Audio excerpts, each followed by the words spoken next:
Welcome to Cat with Cats. Today we will be looking at cats, specifically fearful adult cats, and the C.A.T protocol. My goal is to get you thinking about this subject and to light up your interest for working with cats. I won't pretend to have all the answers, but I hope to foster discussion on this subject. So let's get into it. First of all, the typical reaction that we have to a cat hissing at us or running away from us to hide is generally one of uneasiness, sadness, incomprehension, discomfort. We would like the cat to know that we mean well, that we want to love them, and they to love us, but that's not happening in the current situation, and we don't understand why. It's also a little insulting for us to be responded to it that way, and so it makes us uncomfortable. So we tend to go very quickly to ideas that the cat must have been traumatized, because this absolves us of any responsibility in the matter, and it also lessens the burden of having to figure out how to help the cat. Most often, however, the reason for their behavior is not that something is wrong inside them, or that something was added to their life, such as a traumatic event, but rather that something was missing, namely proper socialization opportunities when young, and regular positive encounters with novelty during their lifetime. Cats, just like any species, are a product of their life experiences, or lack thereof. Looking at it in this way enables us to be a lot more empathic with these cats. So let's look at some things that are interesting about cats, because although it is true that the science of behavior works the same for all species, it's important to know the particularities of the species you are working with. Zoo trainers, exotics trainers have taught me this a lot. They are a great source of inspiration in this regard. For example, cats are crepuscular, which means that you might not have a lot of success trying to train one of them around noon. And if you don't know that, you probably won't be as efficient as you could, or you might improperly judge a cat negatively for his response. So cats are not dogs, and they have species-specific needs. What in particular about cats will be of interest to us when working with fearful ones? While cats are less domesticated a species than dogs. When we went from hunter-gatherers to being farmers, we started storing grain, grain attracted mice, and mice attracted cats. And so the less fearful of these cats started to hang around us more. But contrary to dogs, we have not selected, bred, or trained cats to work cooperatively alongside us. That's very interesting. In his book about animal domestication and behavior, Edward Price writes, "A few species have become domesticated in spite of lacking important pre-adaptations, the domestic cat being our best example." And he cites some of the qualities that make a species poorly adapted to domestication. They are highly agile and therefore difficult to contain or restrain. They are very shelter-seeking and so hide a lot, and we don't see them, and they don't see us. They have a long flight distance from man, which means you can't generally approach them much before they run away. And they are highly sensitive to changes in the environment. So how on earth did we manage to domesticate cats? I'm not sure. But I think it's important to consider these facts in order to be better able to empathize with fearful cats. Cats also have a shorter sensitive period for socialization than dogs. Dr. Christa Sirois explained the sensitive period recently as such. Socialization may also be called the sensitive period. This is the few weeks after birth during which a puppy or kitten is most open to new things, new people, new experiences. So it's a very important period in a cat's life, and it ends at around 8 weeks of age. Dogs actually have 6 more weeks available to them, and so by the time the kittens are brought into adoption, the important period for socialization has ended, and important opportunities were unfortunately missed. Dr. Laura Ogg summed it up perfectly in a presentation she did. She said, "We do a terrible job socializing cats. Terrible. Our cats are probably the worst socialized pet species that we have, and certainly they suffer compared to dogs." When I hear this, I agree, and I think it's sad, and it's certainly something we should be making sure we get better at as a society. In studies with wild foxes, as the animals were selected for being more tame towards humans, their window for social bonding when little increased by a full month. And so it makes you think what we could do with cats if we had better control over their breeding. Cats are also a prey species. We often think of cats as predators of small animals, but they are also very much prey animals. They are preyed upon by humans, dogs, coyotes, and big birds of prey. And so they are very much wired to be on the lookout for predators and are generally quick to decide to run away. Dr. Patricia Barlow-Eric said it beautifully in her book, "The animal before you contains the story of what worked for its ancestors." And so running away to hide from predators has worked very well for cats for a very long time. And so cats that are moved into a shelter or a new home certainly go through a difficult experience, similar to a wild-caught animal brought into captivity. And so we should never think that it's easy for them. Again, this helps us put ourselves in a cat's shoes, so to speak. Now, as a species, cats are unfortunately commonly choosing to fast in shelters. Getting them to eat can be a real challenge, and fasting is very dangerous to cats because of the risk of hepatic lipidosis, which can come about quickly and kill a cat. These individuals are in such a state of stress that they forego eating. Now, we might ask ourselves, why are they having such a hard time? They are a domesticated species, aren't they? Well, yes, as a species, they are domesticated, but as individuals, they are not necessarily tame. And so whereas domestication happens at the species level, the process of taming is an experiential, meaning a learning phenomenon, occurring during the lifetime of an individual, in which an animal's avoidance of people is reduced and willingness to approach people is increased. So becoming friendlier to humans can be learned. Each cat is the product of his life experiences, and if there have been few experiences of positive encounters with human strangers, it is normal for the cat not to be very tame. Tameness may vary depending on the specific person encountered and the location of the interaction. That's important to us as trainers because that means we need to generalize our tameness training to other people and other places. And so we see the cats that are fearful coming into shelters from two main places: normal households and seizure cases, hoarding cases. I'm not going to talk about TNR cats because there are already so many cats in need of help in shelters without the TNR ones. In the case of normal households, very often the humans are not aware of the sensitive period.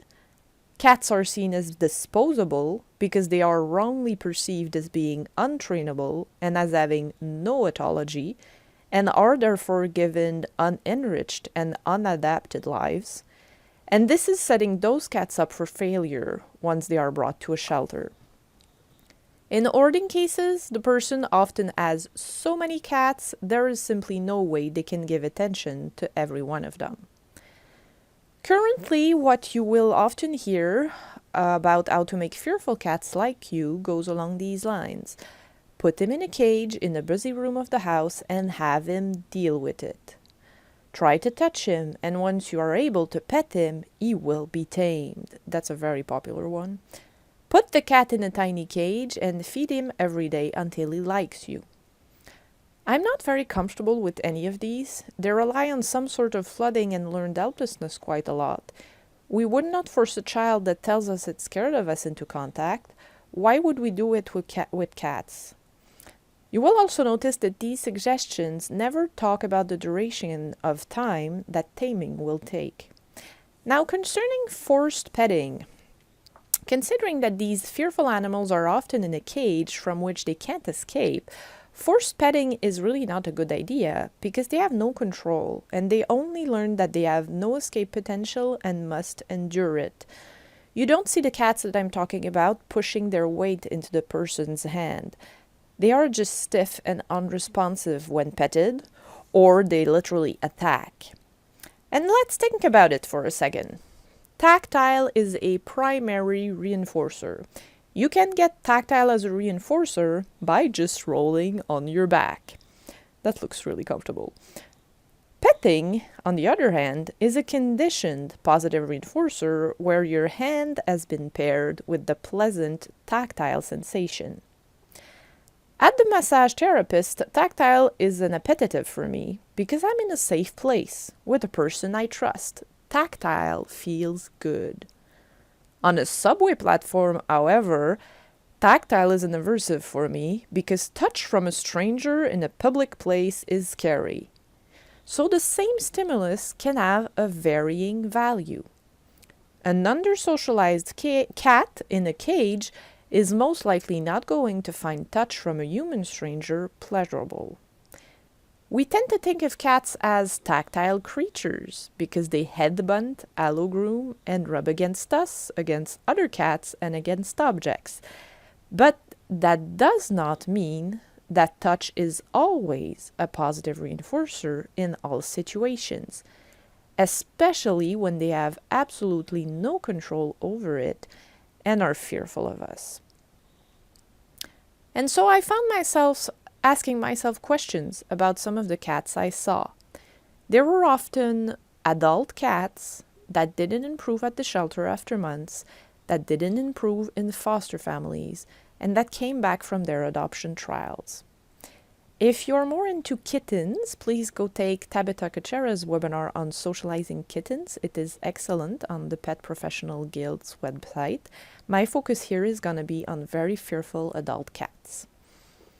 So some of these cats just can't seem to be helped. And because we feel powerless, we just hope things will improve on their own, which they don't. You leave the door of their cage open and they don't get out. They eat only at night. If given the opportunity to hide, as they should, they always do. And there's also cats that show a lot of aggressive behavior and are therefore difficult to care for, to find a foster family for, and impossible to adopt out. And so this cat population I'm talking about, their prospects are not good. Now in the beginning you tried your best at leaving food for them, and hope respondent conditioning will do its work. Unfortunately, because these cats don't eat except at night with all lights closed and no humans around, we have no contiguity. And so the process doesn't advance much because at the time you leave the food, it has no value whatsoever for that individual. And so you pair yourself with a neutral or very low value appetitive stimulus at best. And once the cat finally eats it, it's been 10 hours since you left, and he doesn't make the link to you.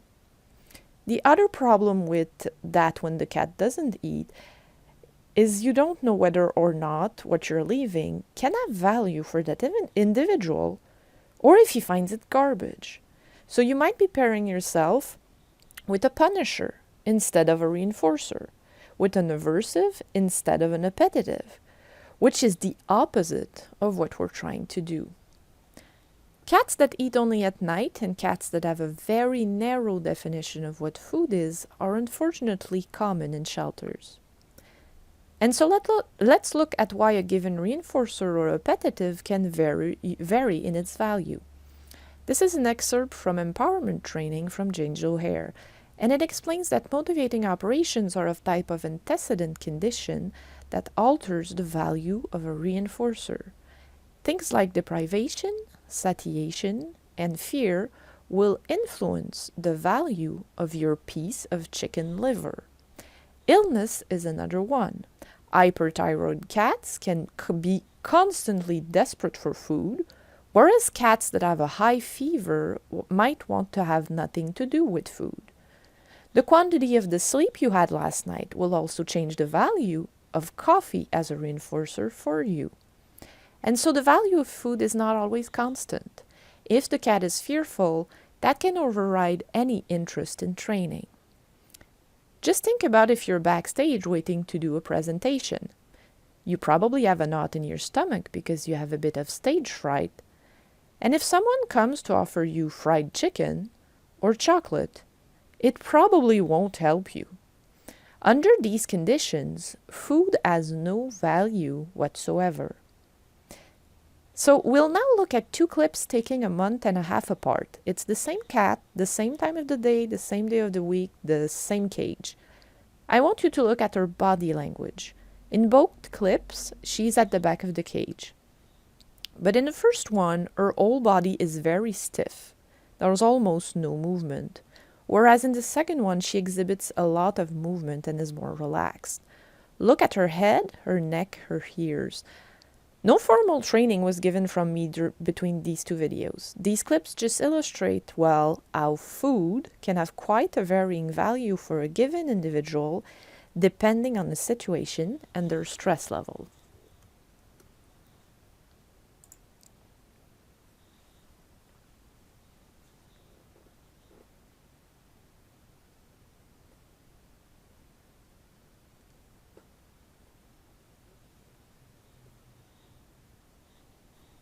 I love to look at movement in these cats. When they're fearful, there's no movement.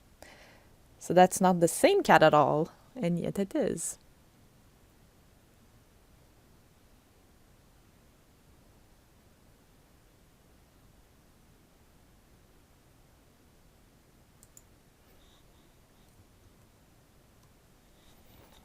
Okay, a lot of good experienced trainers are talking about this, about the fact that food might not be a high-value reinforcer at some times for some individuals. And I thought I'd give you some examples. This is from Chirag Patel. If we're just trying to use food but the animal can't escape, maybe for them, because escape is their primary reinforcer for that situation, food isn't going to be as valuable. But if they are able to escape if they want to, their body's biologically prepared to do other things, and so maybe eat or investigate socially what's going on in the environment. I love how this is said, their body is biologically prepared. It's very telling. And this is from Lara Joseph. I often tell people when you first begin working with some of these more challenging cases, you are lucky if you can use food as a reinforcer. And so others that have worked with a lot more species than me have noted this before. I'm giving you these examples because I often have people who get stuck on the idea that food always works and animals always want to eat.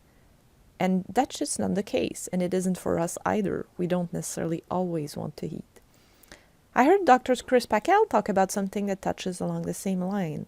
He was mentioning how there are cases where they seem to plateau in both operant and respondent training using food.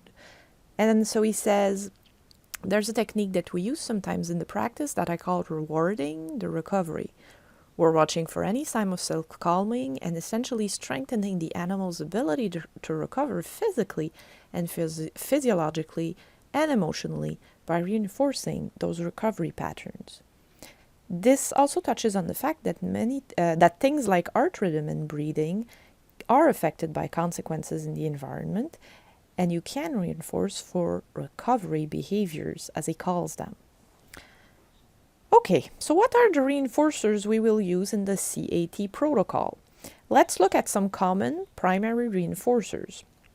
When we think about primary reinforcers, we think about food when hungry, water when thirsty, heat when cold, tactile when safe, distance from a scary thing when there is a scary thing, control, always, because we always want to feel we have control over our outcomes.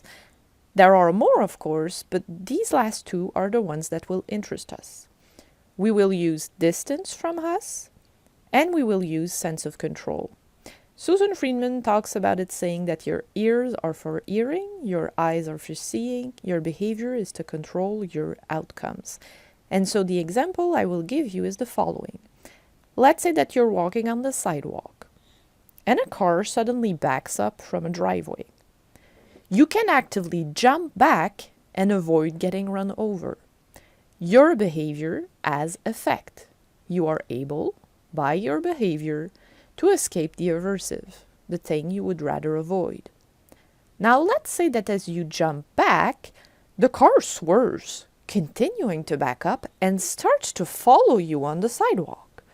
So you jump into the street, but the car swerves again and continues following you.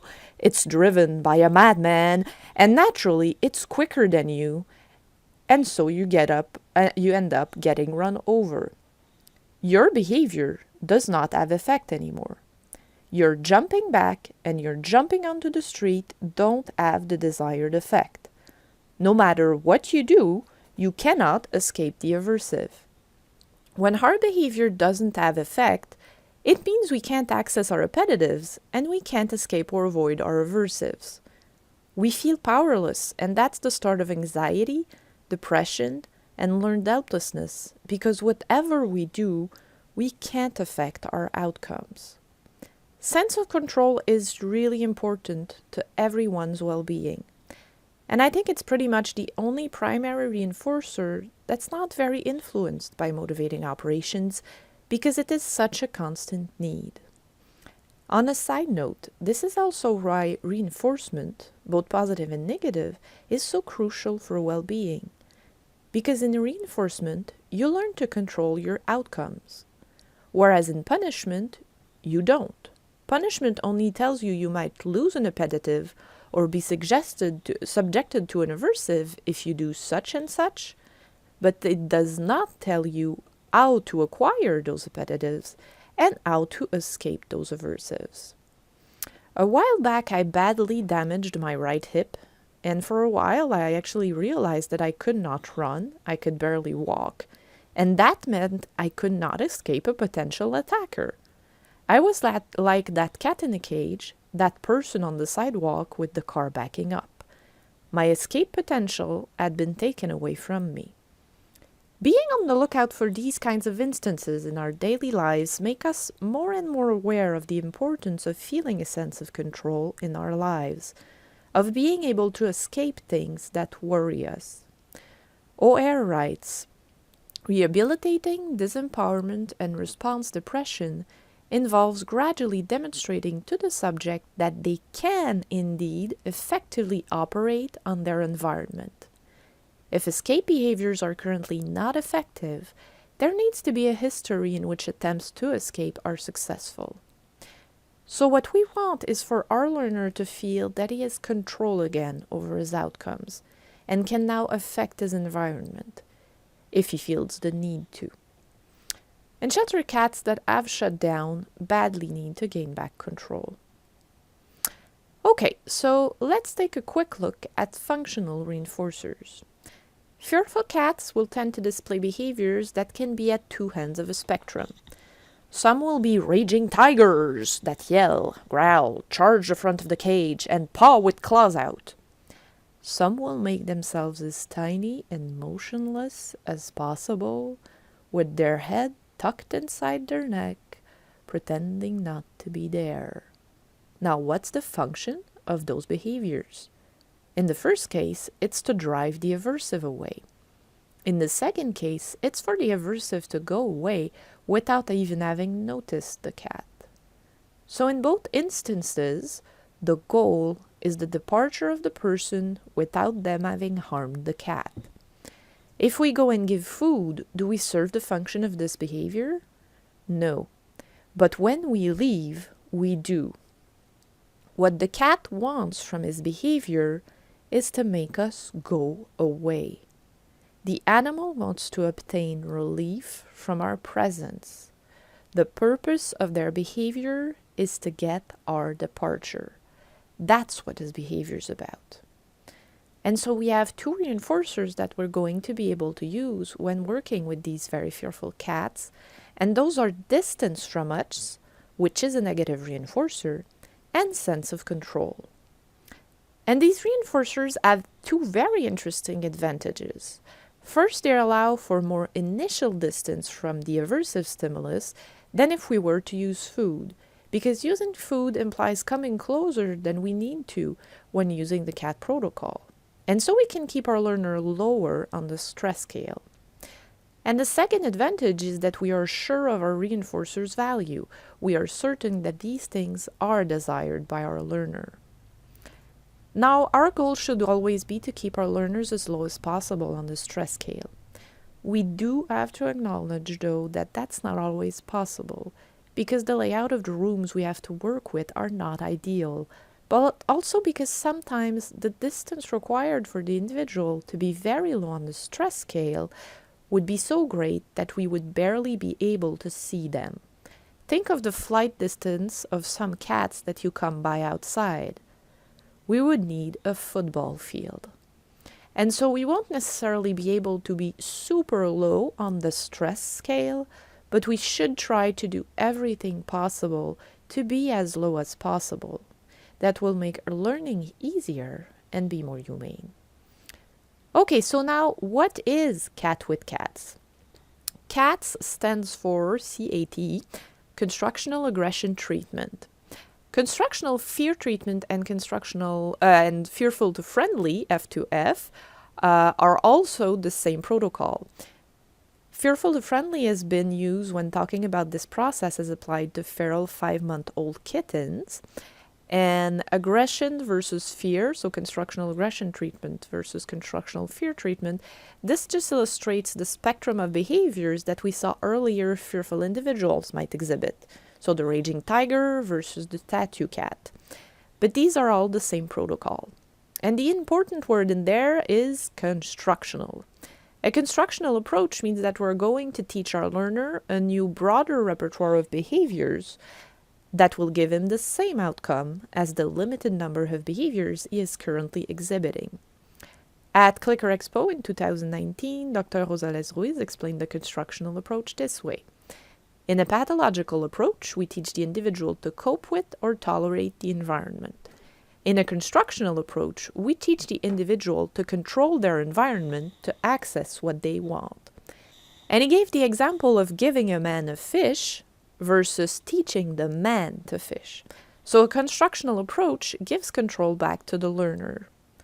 The CAT protocol was developed at the University of North Texas. Kelly Snyder did her thesis on this subject with dogs, and Angela Renfro did hers with feral kittens, both under the guidance of Dr. Jesus Rosales Ruiz. These are the names of their thesis. And so, yes, science has looked at this. These are graphs from Angela Renfro's thesis with feral kittens, where she charted desirable and undesirable behaviors during treatment. I'm showing you this just to get you interested in reading her thesis. I found it super interesting. If you ever do want to use this protocol, though, I highly recommend that you buy the 12-hour seminar on Towser Dog about F2F, Fearful to Friendly, because there's loads of stuff in there and I can't possibly go through it all in an hour and a half. So if we look at Angela's thesis, she looked at 4 feral 5-month-old kittens that were said to be euthanized because they were deemed no longer socializable due to their age. This was back in 2008. It took her 1 training session to get them from feral to enjoying her presence and her petting them. And it's super impressive to see in this seminar. In 1 session, they go from, I want to kill you, to, I love you. I love getting petted by you. It's really great to see in the seminar. So depending on the cat, the session involved between 71 and 162 trials per session. 1 session. And that's between an hour and a half and 3 hours time, excluding time outside the room. So that's probably between 2 to 4 hours total working time because you give a break between trials. That's the first place where I've seen someone actually give a time frame for this change in behavior, and it's a pretty good one. We're not talking days, we're talking hours. Now, of course, I don't work with kittens, I work with adult cats, and so they are less malleable, and also they come with a much bigger life history, a bigger baggage of life experiences, a bigger reinforcement history for their behavior. And so I don't expect to ever be doing it as quickly, but I can always strive to try. So far, I've found this process to be so useful and game-changing That's the reason I'm so interested in sharing my experiences with it. So this protocol can drastically change a cat in one day. It won't necessarily make an adult cat want to rub all over you in a day, but it will lower their stress level in your presence so much that they will now be biologically able to enjoy food and start to want to interact with you, which is huge for these cats. So C.A.T is about bringing cats from fearful to friendly. It's about acknowledging that we are the aversive, the thing the cat wants to avoid. It doesn't matter what we have in our hands, the cat fears us. And we are therefore recognizing that our departure will be reinforcing, whether we include it in a protocol or not. The process, simply put, implies showing up, waiting for the tiniest behavior from the cat that is more relaxed, and in the beginning that will just be a third of an eye blink, and reinforcing that by leaving. I then waited 15 to 30 seconds before doing the next trial. Current recommendations are now to wait 60 to 180 seconds instead. Gradually, we'll reinforce our wide array of behaviors with the goal of building that behavior repertoire of things that the cat can do that makes you go away. So that third of an eye blink will become a full eye blink. And just let me mention that cats can not blink for an incredible amount of time. A gaze shift, a sniffing motion, a head coming out from inside the neck, a paw stretching forward, weight shift from the hips, yawning, stretching, moving, etc. With your first trial, you'll start as far away as you can given your physical setup. Over the trials, you will gradually come closer to the cat.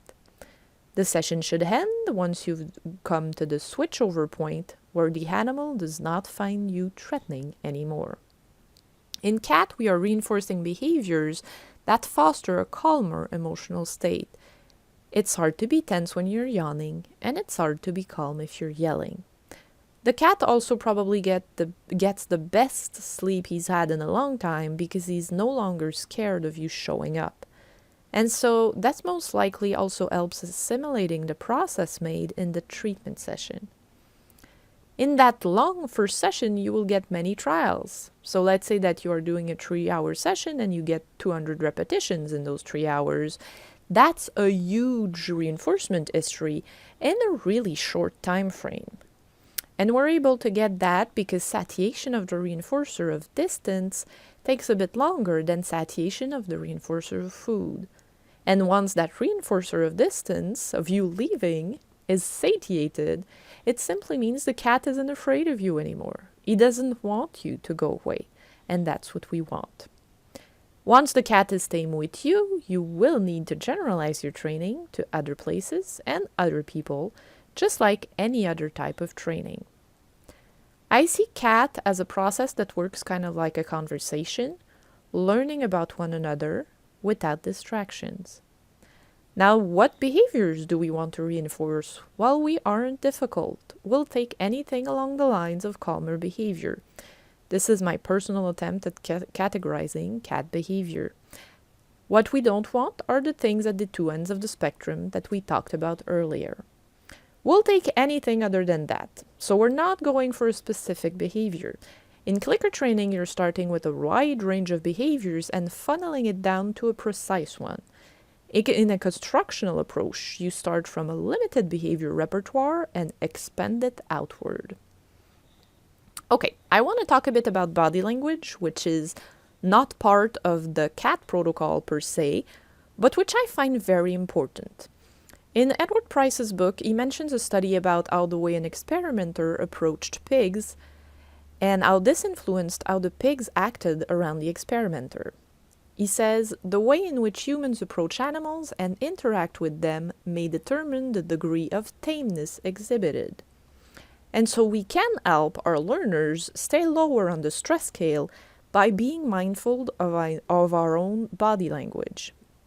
He goes on to say animal handlers can minimize flight distance by exhibiting behaviors that are perceived as non-threatening. And I love this way of saying it, perceived as non-threatening. I like to look at body language as being polite.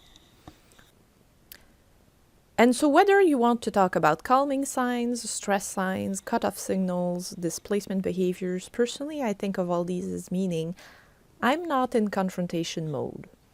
I'm not looking for trouble. I don't mean to be threatening. These signs are all things that just don't fit with being in fighting mode. They are just incompatible with fight. And so I like using many of those behaviors as a way to communicate to the animal that I'm not there with intent to harm them. I see this as a way of adding to the systematic desensitization process.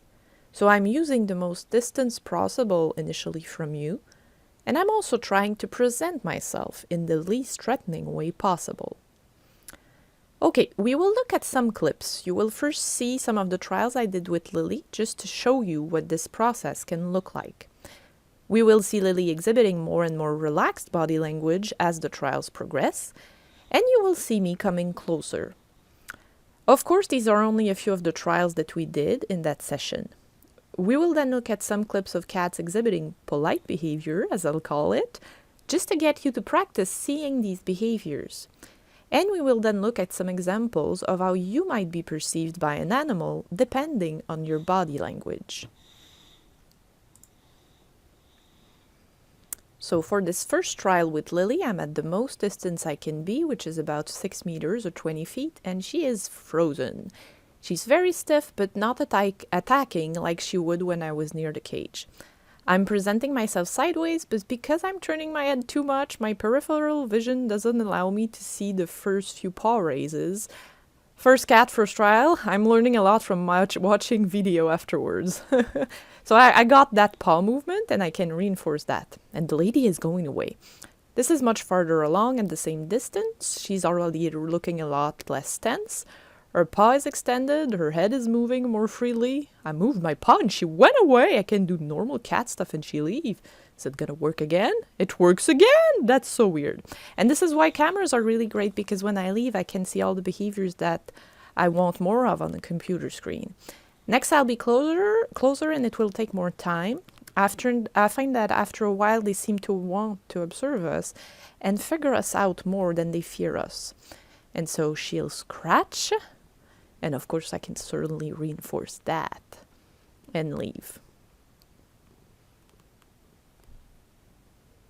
And yes, this is video. It's not a picture. Here we go. The next trial I will mess up because the camera froze and I didn't know she was eating. So I'll get a bit of growling, but there will be lots of other behaviors that I can reinforce.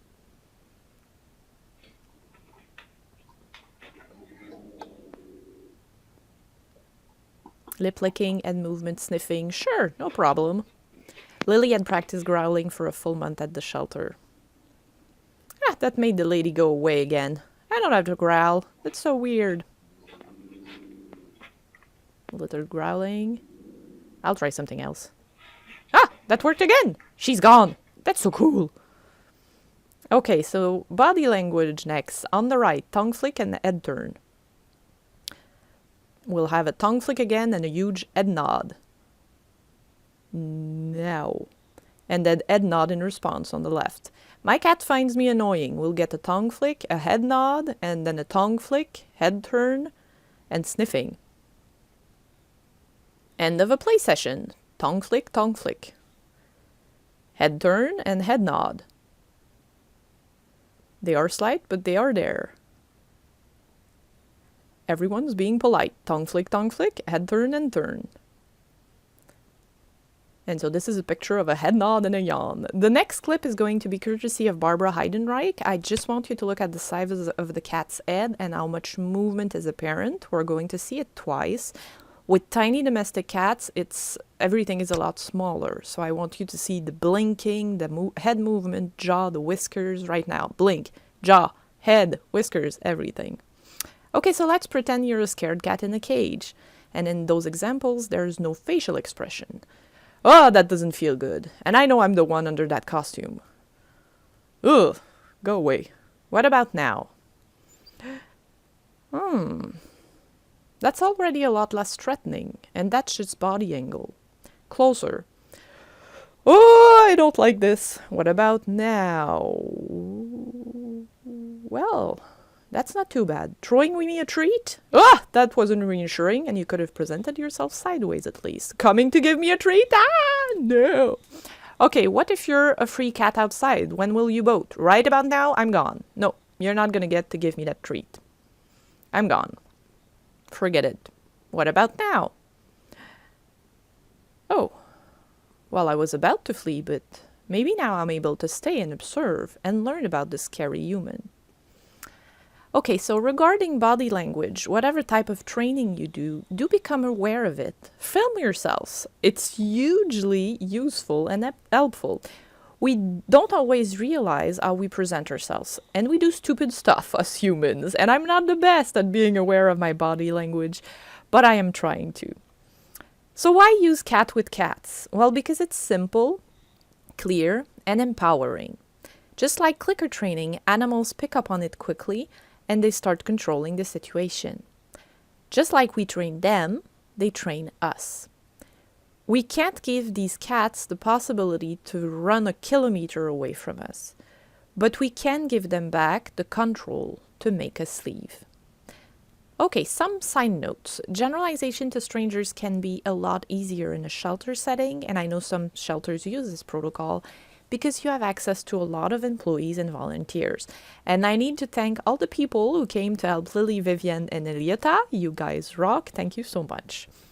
Another note I need to make is about hiding. So in nature, natural cover or shelter provides a means of escape from predators, and shelter may serve some of these same functions in captivity. Hiding is very important to cats.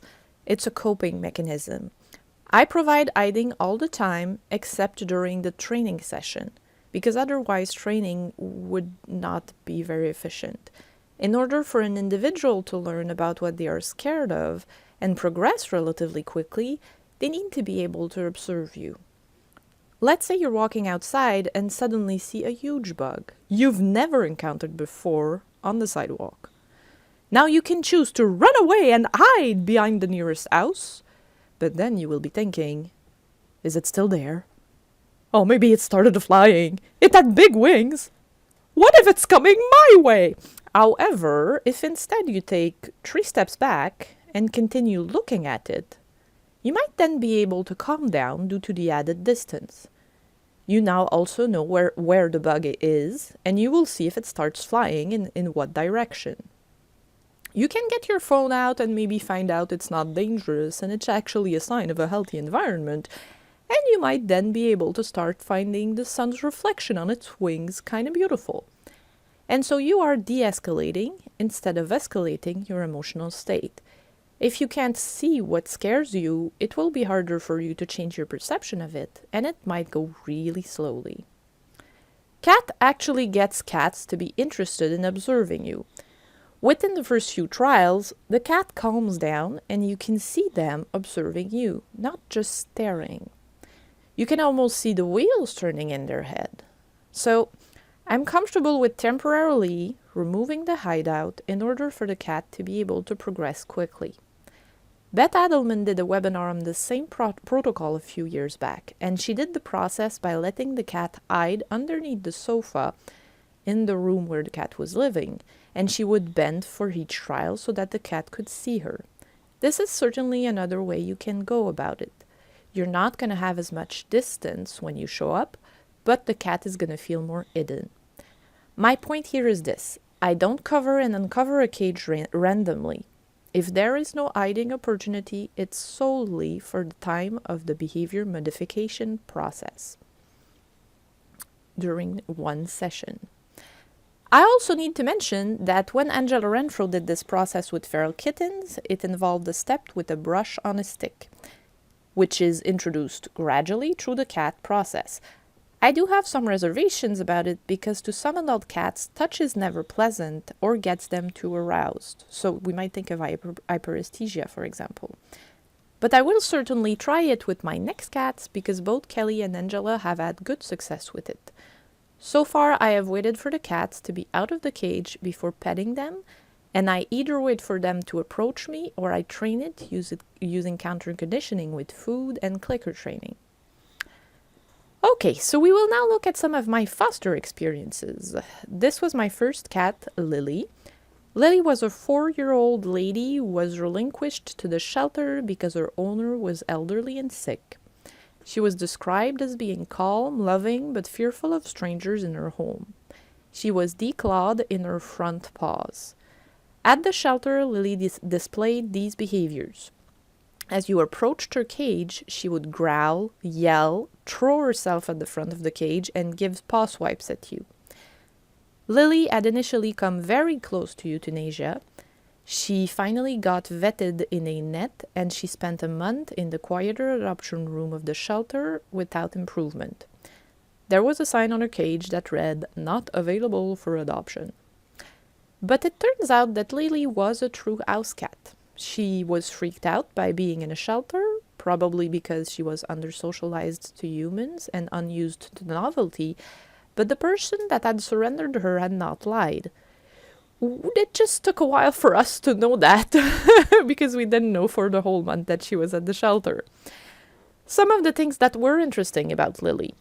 Lily did not hide at all, and that is just so weird. She would literally come to the door of the cage when I was trying to open it for cleaning.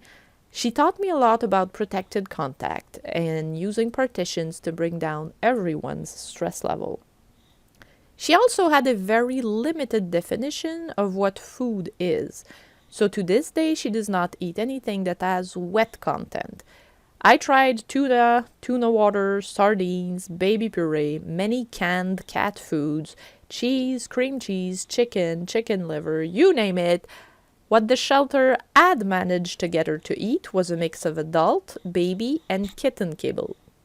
And so once she wasn't fearful of me, thanks to the cat protocol, I was able to wean her out of the kitten and baby kibble in her regular meals, and to use those for clicker training. They're tiny and rich and easy to carry in a pouch around the house without rotting quickly, so they're perfect for some cats. Once me being around the cage wasn't a problem using the cat protocol, I could use those treats to have her stationed away from the doors for cage cleaning.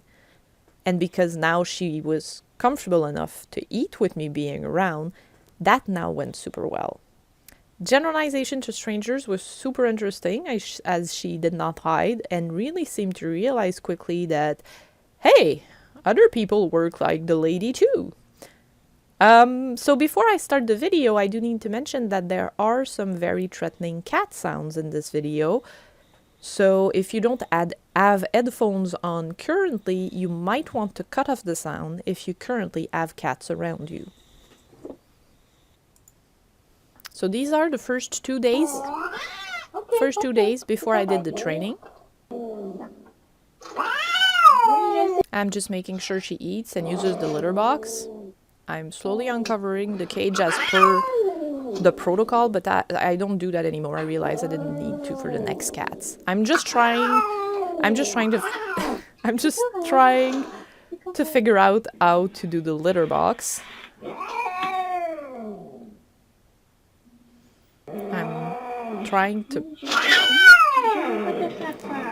I'm trying to present myself in a less threatening manner, but it doesn't work, and so it's taking me forever. I'm stressed, she's practicing all the behaviors I don't want.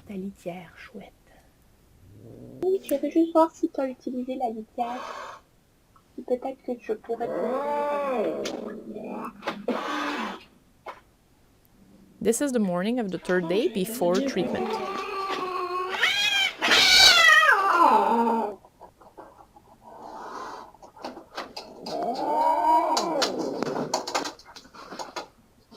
And this is the same day in the evening. We did treatment in the morning and she slept during the afternoon.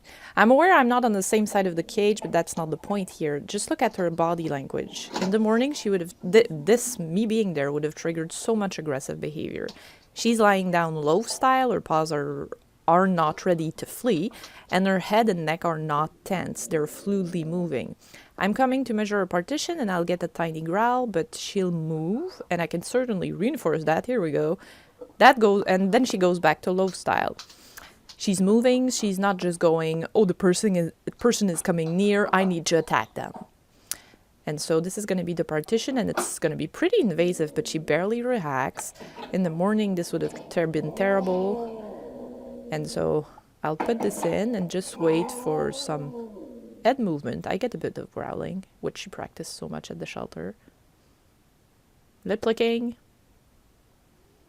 Head movement. Ah, that made the lady go away again. What's this thing? And so this made cleaning so much more easier for the both of us. We had improved a lot in the morning, but when I entered the room that evening, I went, oh wow, where did the other cat go? I will never forget that moment. So you notice she's turning. When she started doing that during treatment, I reinforced it, and I reinforced it a bit too much. Some people have the impression that this protocol is about flooding. In flooding, the animal can't escape the aversive, and they shut down and don't try anything. Here, the aversive goes away constantly, and clearly, it's reinforcing behavior. Lily has figured out that she can ask me to leave by turning. Now, unfortunately, my own cats had not had that memo about what turning meant, and she's trying to make them leave, and it's not working. Why won't you go away? I'll turn some more. And finally, I see it on the camera, and I call my cats. I had not planned this, but clearly your behavior has been reinforced, and it works for you, and you're using it. And so after a week, I realized she needed more space. The cat condo, I mean, she wasn't a kitten, and it wasn't big enough, so I added a cage, and the partition allowed me to do that with a dog crate. This also gave her the opportunity to retreat or approach me better because we had added depth. And so the litter box is far from the food and water. There's different bedding surfaces, a cardboard scratcher, the window, tree, with the tree toys. This is the first stranger for generalization. It took more time with him because he was the first one, but we went through the same process, and she was able to play and get brushed in the end. And so it was really nice to see. And so then we're gonna have another stranger down the line, and she's just gonna be like, oh, a stranger, I'll come down and be petted because strangers are so cool. Not even trying to hide. Such a weird cat. So this is down the line. Oh, hi! And I made an informal graph of the number of trials it took with each stranger for Lily to be brushed, which is here. Generalization to new places. Now I'm coming up the stairs, and I will get hissing. Cuckoo! Whining. But then I will get tongue flick, paw movement, head. Une gâterie. I'm gonna treat and move away. And this was the first time for her that I was coming up upstairs. First time downstairs. I'm approaching. Hissing. I don't want that. Staring. Is it working on this floor too? I'll turn. Ha! It worked on this floor too. That's so cool. And so 30 seconds later, I'll come back, and she's gonna be like, yeah, I got this. I do normal cat stuff, and you go away. Next is going to be at my office. I work with just my dad, so it's not a big office. And he's going to be on my right, and she'll choose to retreat. But then comes forward because he's left the door open behind us, and she wants to explore. And since, well, I know I can retreat, and strangers are normally cool, I'll come forward. I need to mention that this is Lily's normal default tail. It is not puffy in fear at all. And so she explored everywhere in the office, got treats, and got petted. And so this cat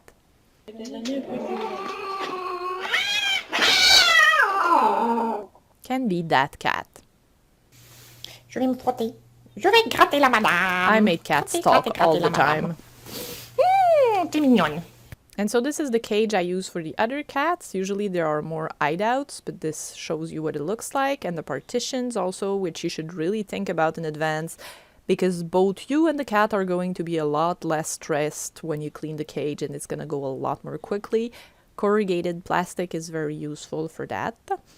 And then you're going to see why cameras are so great. I did not have a wall to make a room initially, and so it takes me a while to open the door. This is the day after treatment, actually, and you can see her being somewhat excited at seeing me. She's not super fearful. And that's the first time she actually came forward when I came in. So this is really nice to see on video. Okay, so where is Lily now? Lily was with me for 2.5 months at the beginning of 2018. She was adopted in May 2018 and has been in her new family since then. As of January 2020, she was still doing super well, including with strangers coming to the house. And so she's also still wasn't eating wet things. I'm super happy for this cat. She came so close to euthanasia, and now she has a great life. So it's always great having news from the cats you've worked with. Now for Vivian and Eliota. Oops, sorry. They come from a hoarding case, and so there were something like 20 cats in a 3-room apartment, and at the time that they were brought to the shelter, they were not sterilized.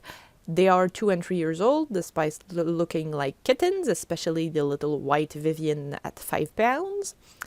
Vivian was fearful, but progressed greatly with cat in 1 session. She did great with generalization to strangers without the cat protocol because she is absolutely toy crazy. So in Vivian's mind, humans live for the sole purpose of making toys move. That's what we're built for. And so talking about motivating operations, she is a great example of how food can lose its value as a reinforcer because it's overrun by the interest in another appetitive, which is play here. She'd be like, "Why would I want to eat if I can play? You don't make sense, lady." And so by just giving her occasions to retreat and hide while she was starting to approach the stranger, she was able to engage and play with them. Elietta was more interesting. She was more fearful, and the cat protocol pretty much turned her life around, but she is a very careful cat that is quick to run and hide. I learned a lot from her, and I owe her a great deal. Now, you're not supposed to do this protocol with 2 cats at a time because, well, how do you choose who to reinforce? But you know, they're so cute. Can you take them in? Ah, I did. So initially, Vivian cuddled against Elietta so much that I couldn't see Elietta well. So I decided I would do an experiment. I worked with Vivian with the protocol, and then I decided to let them both out of the cage into the room and see what would happen. I have motion-activated cameras, and from dusk until I went to bed, only Vivian would trigger them. That means that for 3 weeks, Eliota would go to hide in the wardrobe before the sun came up, squeezing herself as much as possible, and she would stay there 16 hours a day. That means that for most of her life, she did not eat, did not drink, did not pee, did not poop, did not stretch, pretty much did not move during the day. And that's not good welfare. The 3rd week, I was actually 900 kilometers away for work, and just a pet sitter was coming in once a day, and there was little change. But I knew that she wasn't sick because she played like crazy with Vivian during the night, and so this is also where cameras are so useful. So after the 3rd week, I tricked her back inside the cage, and I did the protocol with her 2 days in a row before letting her out again. And from then on, she started going to hide later and later in the morning. And so she was now eating in the morning after I'd come to serve food. And she started getting out of hiding earlier and earlier in the evening. But mostly she started to come out of hiding when she heard me play and clicker train Vivian and my other cats. So suddenly she was engaging with me. And eventually she started living 24 hours a day like a normal cat and not just 8 during the night. Now, Elietta is the kind of cat who pretends not to be there. Of the 4 kittens that Angela Renfro worked with, 3 were more Lily's type, displaying a lot of behavior. Aggressive behaviors, but still behaviors. And 1 was more like Elietta, not moving as much as possible. And that's the one that gave her the most run for her money. And I now understand why. So initially I tried doing generalization without the cat protocol with Elietta, like I had done with Vivian, and that was a flop because she always hid. Food and toys were not interesting enough when there were strangers around. And if we uncovered the hiding spot when the strangers showed up, they were too close because the space around where she was hiding didn't allow for enough distance, and she would be frozen. And so I decided to start back again on the generalization with strangers using the protocol, having her in the cage when a stranger came to do the protocol, and she was then able to eat what the strangers brought while she was inside the cage. So the cage kind of became her safe spot, and she actually would go in on her own often. She did, however, persist in hiding and not eating in the presence of strangers if she was not in the cage, and you see that in the video. So I now realize I should have trained more direct interactions, opening the cage mid-training and having the stranger interact with her while encouraging her to come out on her own through come out on her own through target training instead of keeping the cage closed during the whole training session. Angela Renfro also moved the cage to different rooms for generalization to new places, and so that's something else to think about. These ladies got me thinking about many things. They made me brainstorm a lot about generalization to new places, because when I brought them to the office, it was terrifying to them. It was too much of a big step. How do you get cats to be more comfortable with new surroundings? Gradually. I gave them access to the catio and made a screen door on my front door so she could observe the surroundings and the strangers who were passing by.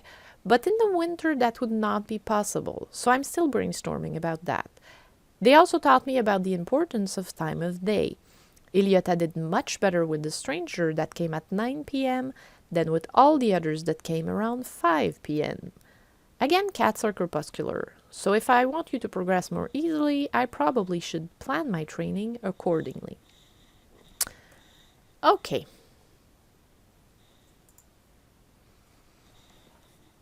So so this is Eliota coming out at night, and Vivian is like, oh, we'll be able to play. And so they played like crazy kittens, as long as I was in my bed sleeping. No humans around, let's be crazy. This is Eliota hiding in the wardrobe. I don't know how she managed to squeeze herself there. First trial, I'm very far. These are going to be pictures. You see Vivian, Eliota is squeezed underneath her on the left.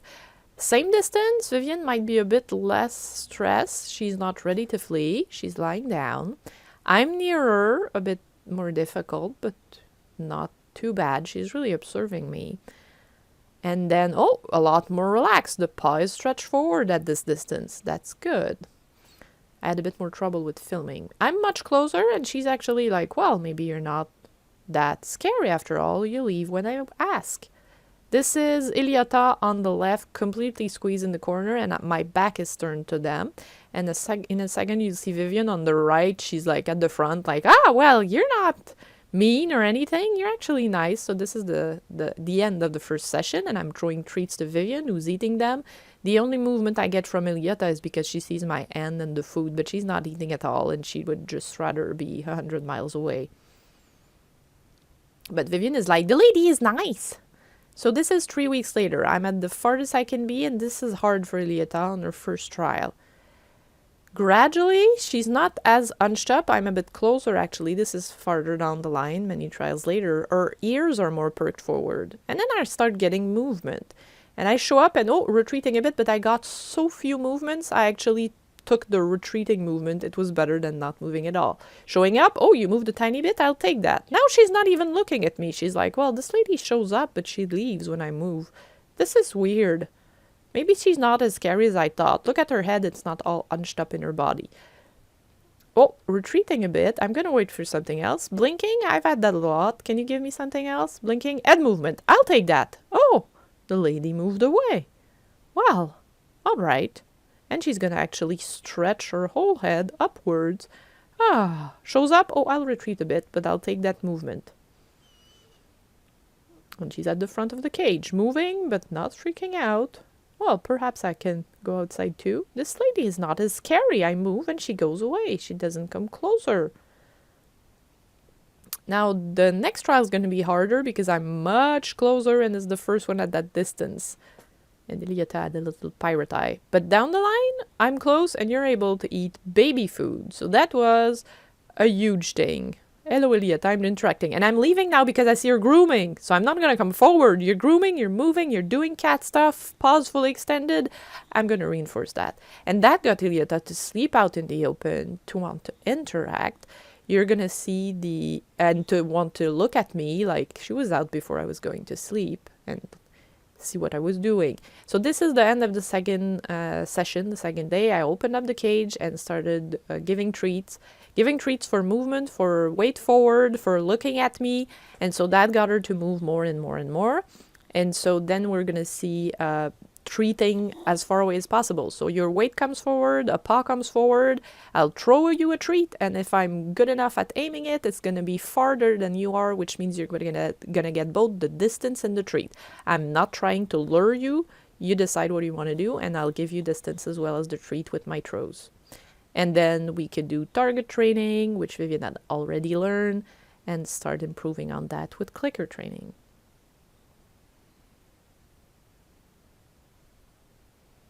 So this is her reaction. Vivian is like, someone's coming. Elietta is like, oh, someone's coming. Same thing. My own cat on the right is going to be, hey, someone's downstairs. Elietta is going to be on the right. No, someone's downstairs. So really different reactions. This cat has a lot of reinforcement history of just running away and hiding. So this is when we did generalization with the strangers in the cage. This is her first stranger. This person did the whole protocol. Thank you so much. And she's like, this smells good. And so she was able to eat the food at the end of the session from her first stranger. And she seemed, to like it. This smells good. Yawning, stretching. Wonderful. Did she come back? This is another stranger down the line. And so I explained to people what to do. This is another stranger down the line. And the next one you're going to see is at 9 p.m. And you're going to see her being so relaxed. Lick, lick, lick, lick, lick, lick, lick, lick, lick. She's super mellow, super relaxed. She's like, okay, a stranger. And she's going to bolt now. This is after the end of the training session, but she's not super quick. She's relatively relaxed. This is an unannounced stranger that came in, and I'm trying to give her food. She's not going to eat. This isn't the context that we're used to. I'm not buying this. So this is the front door. She's able to look at people. I have a catio. My neighbor is going to his car. I am not blocking her way at all, and she's going to choose to stay there. Now, what does this look like? It looks like the cage setup. I'm able to observe the stranger, and you see the wheels turning. I'm putting down food, but she's like, no, I'm processing, and then she'll eat the food. I can't believe I was able to film this. I was all excited when this happened. I was like, oh my God, she didn't bolt. And she's going to look at him coming back to his house. And she's able to observe and go, okay, well, strangers moving about aren't scary. Wonderful, you get another treat, Elietta. So the catio was really great because they could see people from away. Trying to go give her a treat. If I go all the way straight on, I might not be able to.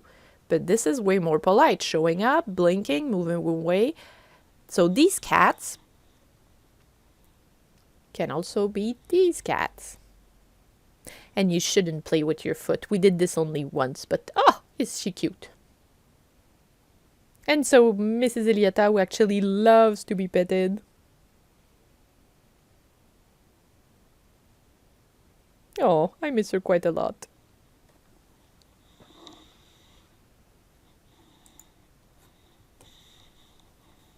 Okay. So in the clip where Elietta was perched and I was going a treat, if I'm approaching all the way, I might cause her to flee. So there's a way to be polite when going to give a treat. And if they can recognize this pattern of leaving and seeing, oh, the person is listening to me and they're nice, it can illustrate how this protocol can be used to generalize calmer behaviors in all sorts of contexts. And so I'm still looking for ideas about making new environments easier to handle. I think anxiolytics such as gabapentin might have a big place with generalization to strangers and new places. So I'll have to discuss that with the shelter with my next cats. Both Vivian and Elietta, still got a lot of experiences with new things, new people, and some new environments while in my home. And so I think I gave them a lot more tools for coping with what life throws at them while they were in my house. This image has no scientific pretense, but it's basically the notes I took about Elietta's progress in the first few weeks. So the green indicates the F2F training, and you can just see how much more occasions I had to note improvements after that. Where are Vivian and Elietta now? Well, they were with me from the end of February to the end of September in 2019. They were adopted by someone who already had a cat, which was what we were hoping for, since they were so socialized to other cats coming from a hoarding situation, and they really loved my own cats. Vivian did hide initially, but adapted well. Elietta hid a lot during the first week, but came out one evening on the 7th day and went about everywhere, which she would never have done in my home initially. And so that got me really excited. She did continue on hiding a bit after that, though, slowly coming out to play, while the adopter was playing with the other two cats with Elietta's favorite toy, which I had given to the adopter. So play, while it was really not a huge repetitive for Elietta initially while in my home, it took her a while to engage in play sessions initially. Play became a good conditioned reinforcer, and it was very useful in her home. The adopter is wonderful, and she integrated them with the resident cat gradually and was super patient with Elietta. I think with cats like this, it's important to have adopters that really understand they might not see the cat for a while. I've witnessed cats at the shelter that have come back from adoption because they were hiding for 3 months. And Elietta did not do that, and I like to think I played a part in that. 2 things that struck me about Elietta. When I left her in her new home, she was at the very front of her cardboard box and had a battle face on. It was so different from the helpless attitude she had displayed when I initially got her and when I had brought them to the office. She looked a lot more able. And the other thing is, before I even got them, they had been at the shelter for a month, and a volunteer had compared Elietta to another cat that had been at the shelter for many months before going to a barn cat program. And he said, Elietta is like that other cat. You can be close, but you cannot touch her. Well, it turns out, with not being constrained to be touched, and with some training, Elietta actually loves to be petted. And so again, this is... touch is an appetitive, but under certain circumstances. So as of January 2020, Vivian and Elietta have been in their new home for a little more than 3 months, and they are doing well. We will now take a look at Maxim, who was a former TNR cat that someone had taken in, and unfortunately the person passed away. Maxim did not stay with me for long. He ended up going to a barn cat program because he was not being able to because the fact that he was not able to go outside was clearly very distressing to him. But he was not as fearful as I had expected. So he would be out throughout the night, which was very sad. And they tried a couple of options, but in the end, he went to a barn cat program. But I got a little bit of footage that was very interesting in the few days that he spent with me. So the shelter had told me that he was quick to go from being okay to be petted to not okay at all. So you'll see that I did not press it with him. Blinking? I'm waiting. Why aren't you going away? I'm waiting for something else. We've done blinking a lot. Okay, there was a little end movement that I could reinforce. There's another cat who was pretty chill, but he's just wondering what's going on.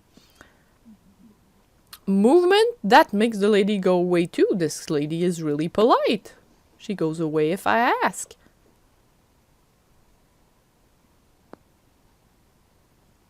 Blinking? Oh, I was closer, so I took that blinking, even if I've had a lot of that.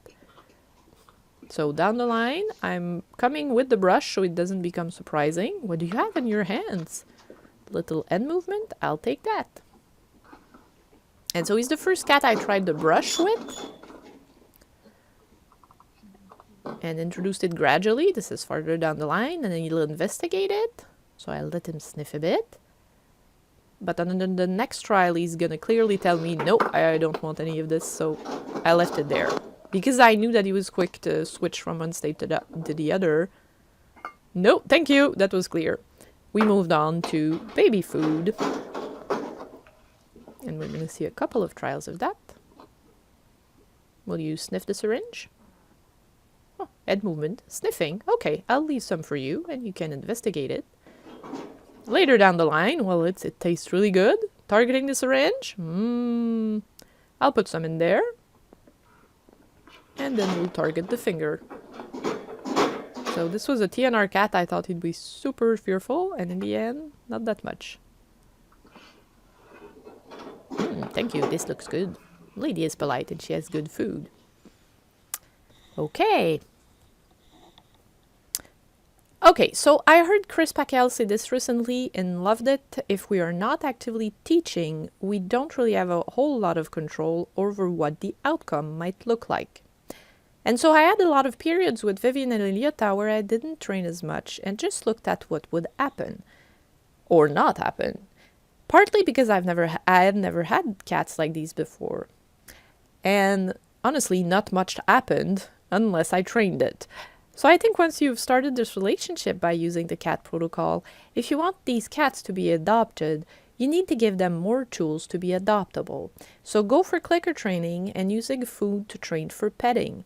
Giving as many positive reinforcers as you can to your adopter is also super great. So giving them the favorite toy, the favorite treat, a brush that has their smell already or that they like, etc. So that the cat finds these same patterns in their new home. Okay, I could talk about negative reinforcement for a whole webinar because I find it so fascinating to think about. But I know that it's also the reason that the CAT protocol sometimes makes some people a bit uncomfortable. And so I'd like to address some of that. Because we've been taught about negative reinforcement with examples that involve shock collars and metal bits in horses' mouths, we tend to maintain this very narrow view of what it is. Your behavior of blowing on your coffee is actually negatively reinforced by you avoiding getting your lips burned. If you have an annoying coworker that gives you stomach upset at lunchtime, you can escape him by eating in your cubicle or by going out to lunch. Your escape behavior has effect. It is negatively reinforced. This is a pumping station shaft I went down last summer. Halfway down, I found myself looking for a reason to get back up. I did. When I went back down 10 seconds later, I was so calm. My body just needed to know that my escape behavior would have effect, that it would be negatively reinforced if I tried. Stop buttons are also behaviors that are negatively reinforced so that the animal knows he has the control to make you stop. If you approach a dog and he gives you stress signs, you should definitely negatively reinforce those behaviors by moving away. That way these behaviors continue to have effect and they will continue to be used in similar situations. If they are not reinforced, then they don't have effect and the dog will escalate and growl. The topography of the hissing behavior of cats that had been at the shelter for many months tended to change from very convincing, shish, to less convincing, shish. Well, every day people go towards the cat's cage. The cat hisses. The people stop in their tracks and move away. Each person is negatively reinforcing that cat's hissing behavior by going away. The cat learns that he has control. He has the power to make people go away. He calms down, and it shows in the topography of his behavior. So negative reinforcement is everywhere in our daily lives. It's not fun, but its effectiveness is required for you to feel a sense of control over your life. Because if your escape behaviors are not effective, there's a problem. It means you have no control over your aversives. I heard Susan Friedman say a while back, we are built to problem solve our way through aversive events. And while that certainly does not mean we should add aversives for the sake of it, it does mean that we should be mindful of making sure we give opportunities to our learner to be able to problem solve and affect their outcomes. And the aversives that will be present in their lives no matter what we do should be controllable. I admit I will continue to impose the aversive vacuum cleaner in my cats' lives, but I do make sure they have escape behaviors from it that will be successful.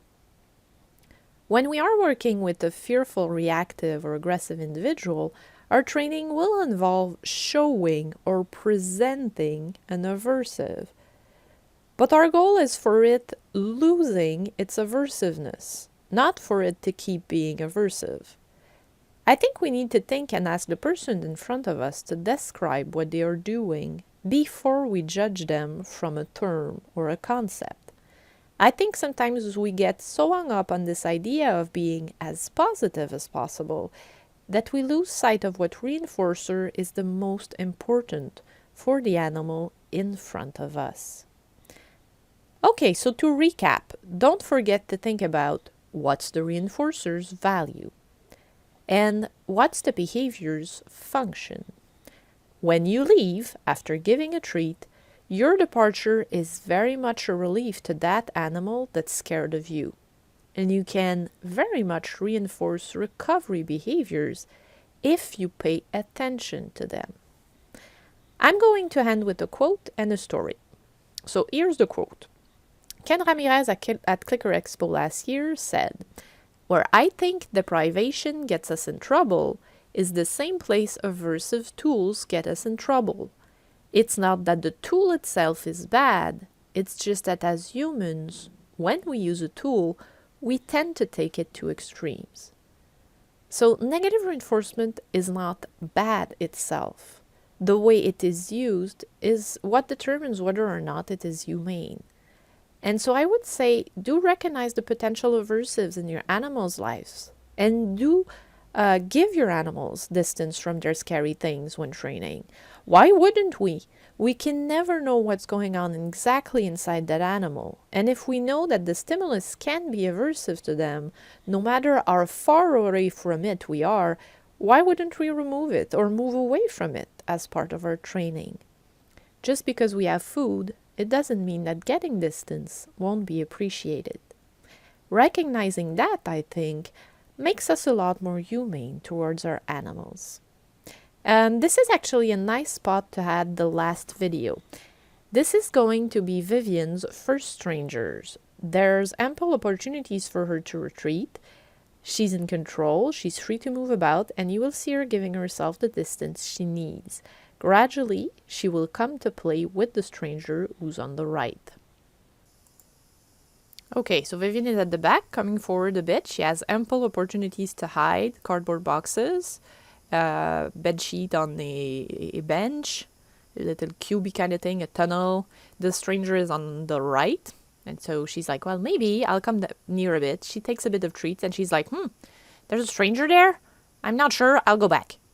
But maybe then I'll play with the other cat. I'm relaxed enough to do that. I'll come forward, but I'm not sure, I'll go back. So getting treats is fun. The stranger has a toy, it looks fun, but I'm not sure. What am I going to do? Am I going to go to the toy? No, I'm going to retreat. Hide in the box. Come forward. Oh, no, I'm going to retreat. Underneath the bench. Not sure. Coming forward. She has ample opportunities to get away, and she does again, and then she's going to come, and she's going to play with the toy and actually bite it and leave because she's a fierce predator. But she's able to engage with the stranger. She took the toy because she knows she can get away. And here's the story. Thorndike was a scientist before Skinner. He did a famous experiment where he put a cat in a box out of which the cat could see, and the cat had to learn that it needed to pull on the loop to make the box open and be free. As an added incentive for the cat to get out, he put food outside the box. He then repeated the experiment with dogs, and in the side notes to his experiments, he mentioned the following. The dogs really seemed to care about the food. The cats really did not seem to care about the food, but they really seemed to care about getting out. So that's it. I hope this has made you think, made you reflect on things, made you want to observe your aversives in your daily life, but mostly I hope that this has given you the interest in working with cats. If you're looking for a species that will challenge your training abilities, cats are sure a good one, and they do need help. I hope this presentation has given you a new tool to put in your tool belt, one that can be very useful, in particular for those instances where the individual in front of you doesn't eat and you feel powerless. Why do I keep wanting to use this protocol? Well, as much as I'm negatively reinforcing these cats' behaviors, they are also negatively reinforcing mine. Because I'd much rather avoid seeing a cat being afraid of me. That's an aversive to me. and using this protocol makes the scared cat disappear. I'd like to thank a few people. First, the Pet Professional Guild for giving me this wonderful opportunity to talk about this subject. Zuzia Kubica from Carcanet in Montreal, who introduced me to clicker training over a decade ago and who understands the things I'm sometimes having trouble putting into words. Thank you so much. Your friendship is so valuable. Barbara Eidenreich and her platform, Animal Training Fundamentals. Barbara is a force-free animal training consultant. She uses CAT to address fearful behaviors in zoo animals of a variety of species, and she has some great courses about it in her membership. She also has courses on counter-conditioning for touch using food that I found quite helpful when training for petting with Vivian and Elise. So go check it out. And lastly, I'd like to take this opportunity to thank the people on the Clicker Facebook group that pointed me toward the CAT protocol back in 2017. You guys are part of the reason Lily is still alive and Vivian and Eliota and her are doing so well. So thank you so much. Social media can be such a drag, but you guys rocked. I'm always interested in discussing this subject by mail, and so that's it for today.